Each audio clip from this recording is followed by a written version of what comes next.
Last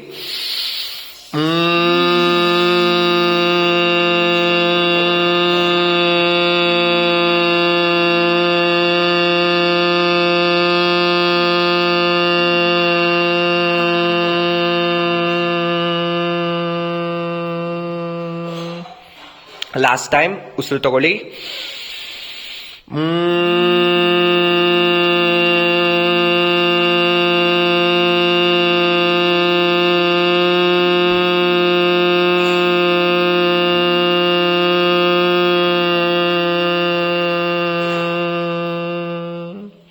ನಿಧಾನಕ್ಕೆ ಕೈ ಇಳಿಸಿ, ಎರಡು ಕೈಯಲ್ಲಿ ಚಿನ್ಮುದ್ರ ಇಟ್ಕೊಳ್ಳಿ. ಕಣ್ಮುಚ್ಚಿರ್ಲಿ, ಕಣ್ಣನ್ನು ಓಪನ್ ಮಾಡಬೇಡಿ. ನಿಮ್ಮ ಗಂಟಲಿನ ಭಾಗ ವೈಬ್ರೇಟ್ ಆಗಿದೆ, ಸ್ವಲ್ಪ ಬಿಸಿಯಾಗಿದೆ, ಗಮನಿಸಿ.